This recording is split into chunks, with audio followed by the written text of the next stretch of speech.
Suatu hari, karena terlambat 2 menit untuk bekerja, gadis itu langsung dimarahi habis-habisan oleh bosnya. Dalam kemarahan, dia pun langsung memukuli presiden di tempat. Kau bilang aku ini apa? Sisa feodalisme. Ada apa? Tidak setuju? Ya, jika tidak setuju, pergi metu saja. Lin Sanshan. Belum selesai, loh. Presiden Chen memang tidak peduli pada wanita. Ini adalah asisten wanita satu-satunya yang dia miliki. Bagaimana bisa jadi begini? Tidak tahu. Rekan-rekan kerja. Presiden Chen selama bertahun-tahun tidak peduli pada wanita. Itu karena dia. Apa? Presiden Chen ternyata tidak peduli pada wanita. Kakak Sanshan memiliki sifat yang sangat baik. Pasti tertekan oleh Presiden Chen hingga jadi begini. Ini pun tidak mengherankan. Dia terkenal dengan toilet pria. Namun, di saat wanita tidak tahu bagaimana melepaskan ketegangan yang tak tertampung, sahabat baiknya tepat waktu mengantarnya ke pintu, dan meminta wanita itu untuk menemaninya ke reuni sekolah besok. Dan gadis itu melihat dirinya bisa bersenang-senang lagi. Segera ia dengan tegas menyetujui ajakan itu. Setelah itu, wanita tersebut mempersiapkan diri untuk pertarungan besok.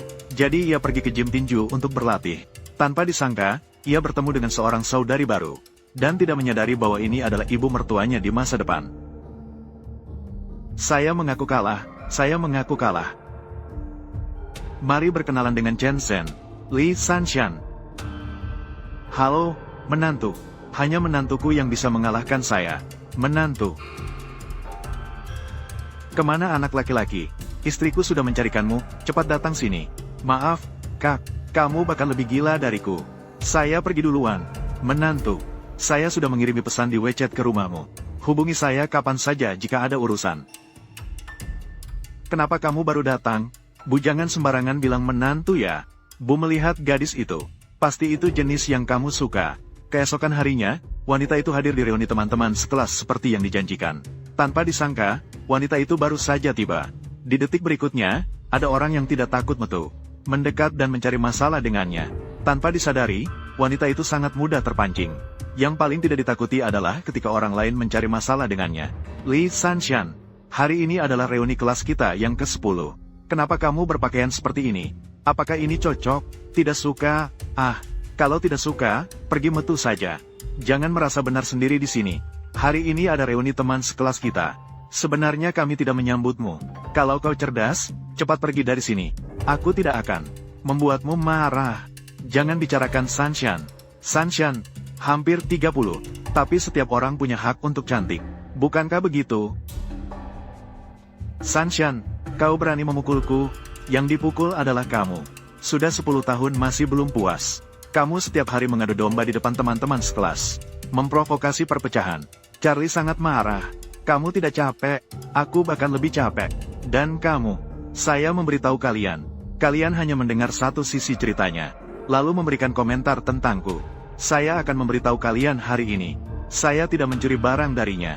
Pekerjaan itu juga saya cari sendiri. Otak itu hal yang baik. Sayangnya, kamu tidak memilikinya. Li Sanshan, kamu bilang siapa yang tidak punya otak? Itu tentang kalian. Berani bilang saya tidak punya otak. Saya tidak hanya bilang tentang kamu. Saya akan memukulmu. Li Sanshan, kamu. Li Sanshan, kamu. Sekarang kamu berani memukul orang, ya? Kamu ngapain sih? Kamu bahkan memukul anak-anak. Li Sanshan, kamu yang berani. Berani memukul di reuni teman. Hari ini kamu tidak bisa begitu saja. Kenapa belum datang? Sudah datang. Hanya kamu seorang. Dan anakku. Li Sanshan, kamu sudah berbakat sekarang. Sudah belajar memanggil bala bantuan. Saya ingin melihat beberapa orang lemah ini. Apa mereka punya kemampuan? Apakah mereka bisa membantu? Apakah mereka punya kemampuan? Kamu akan tahu sebentar lagi. Tanah ini kebetulan adalah tanah milik keluarga saya. Saya tertawa sampai metu. Bersiap untuk membuka satu lapangan golf. Kalian berapa orang? Berdiri di wilayah orang lain dan berbicara omong kosong. Memang cukup berani. Saya tertawa sampai metu. Tanah milik keluargamu, ya. Lapangan golf. Li Sanshan, dari mana kamu mengenal orang konyol ini? Dan berbicara sangat lucu. Dan kamu juga, Bibi. Kamu ini berbohong. Tidak pernah menulis draft sama sekali. Bicara seperti ini juga tidak takut. Orang lain bisa kehilangan gigi karena takut. Iya, Li Sanshan, siapa kamu? Bisa juga mencari orang seperti ini. Bos besar di arus deras mendukungmu. Sampai-sampai harus dibatalkan pertunangannya. Apa kamu dibatalkan pertunangannya? Sangat terpukul. Jadi kehilangan akal sehat. Ini adalah reuni teman sekelas yang baik.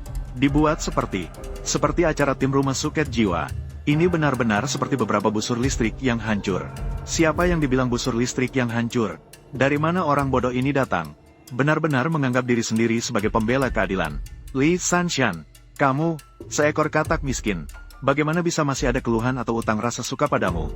Xiao Li, tas ini baru dibeli, kan? Melihatnya saja sudah tidak murah. Suamimu membelikanmu ini. Tentu saja, tas ini. Tapi suami saya membeli untuk saya pernikahan.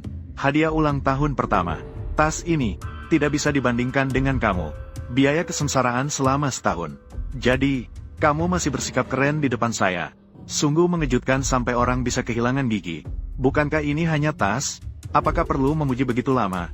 Saya, Li Sanshan, gaji setahunmu. Tidak sampai tidak bisa membelinya kan? Chen Zong, seperti Anda ini, para kapitalis yang bekerja di masa lalu. Jadi jangan bilang yang seperti ini. Kata-kata yang tidak bersentuhan dengan dunia ini. Saya Li Sanshan. Hari ini saya mengatakan ini. Tas ini. Saya memang tidak bisa membelinya. Seorang pekerja biasa.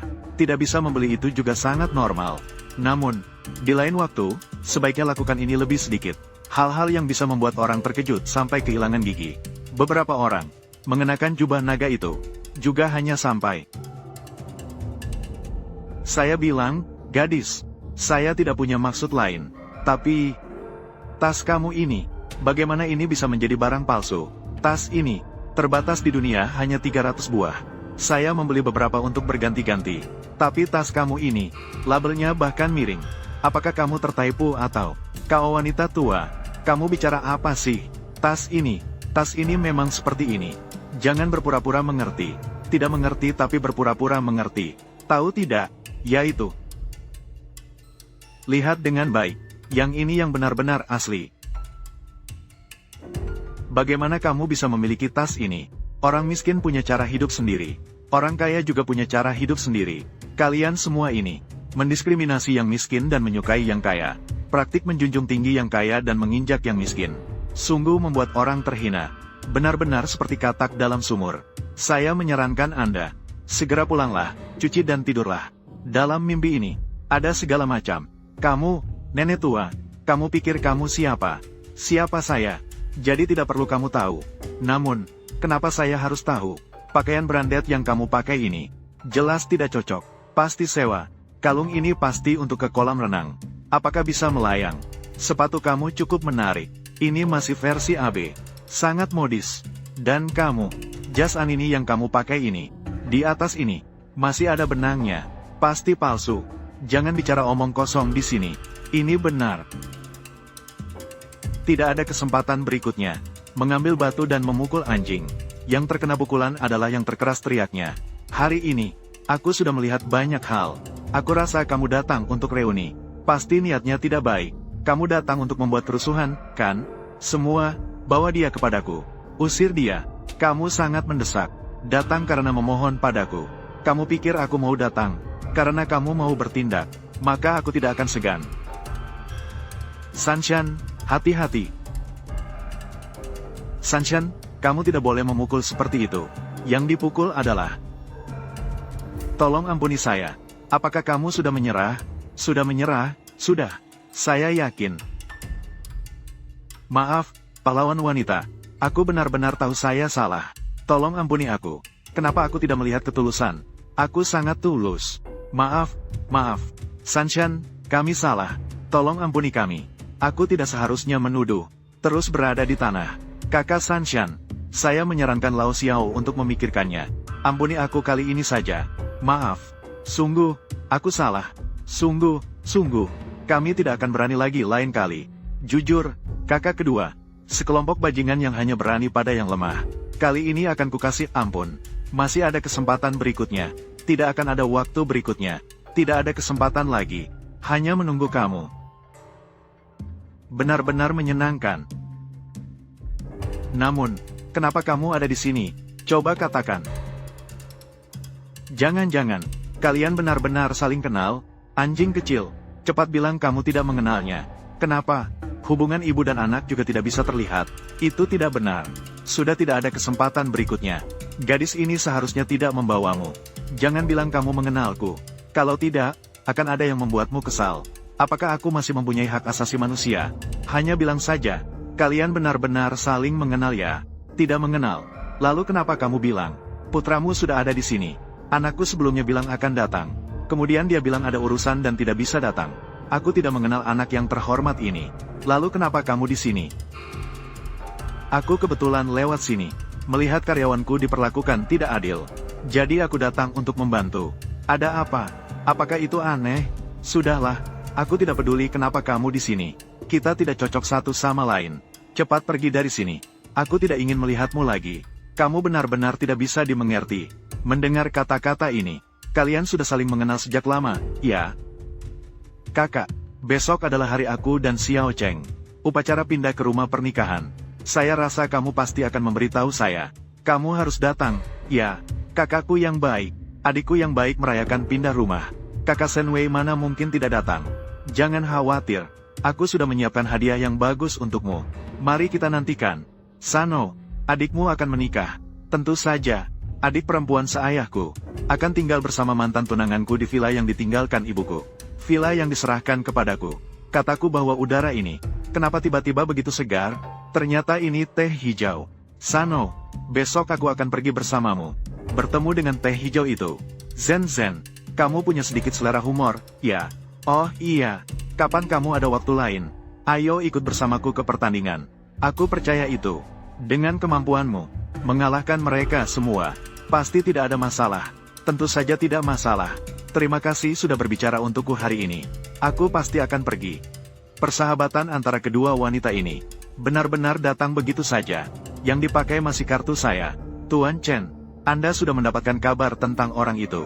Lebih dari 10 tahun yang lalu, ketika Anda baru saja diculik, kebetulan ada seorang turis mengambil foto di sana.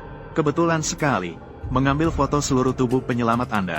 Percayalah dengan foto itu, kabar tentang penyelamat Anda akan segera tersedia. Hal sebesar ini, kenapa kamu baru bilang sekarang? Apakah kabar ini benar? Saya juga baru saja mendapat kabar ini. Tadi saya melihat Anda bersama Nyonya Tua, menangani hal-hal di sini. Baru sekarang memberitahu Anda, kabar ini benar adanya. Saya sudah mengirim orang dengan harga tinggi, untuk membeli foto itu. Percaya bahwa akan segera ada kabar. Saya tidak sabar lagi. Saya harus pergi melihatnya sendiri. Paman kecil adalah orang yang saya tetapkan sebagai pasangan. Saya akan selalu menjaga dia seumur hidup saya. Tidak akan membiarkannya menderita. Para tetua, harap tenang saja. Saya pasti akan mencintainya dengan baik di masa depan. Merawatnya, membuatnya bahagia. Xiao Cheng, kamu baik sekali. Menikah dengan Xiao Cheng pasti saya akan bahagia. Kalian tenang saja. Asal kalian berdua baik-baik saja. Saya jadi tenang. Terima kasih, Bu. Terima kasih, Bu. Perlakukan paman kecil dengan baik. Jangan sia-siakan dia. Ayah saya hanya punya satu putri. Jika paman kecil mengalami ketidakadilan di tempatmu, saya pasti tidak akan memaafkan kamu. Anda tenang saja. Lalu bagaimana dengan saya? Lalu saya ini siapa?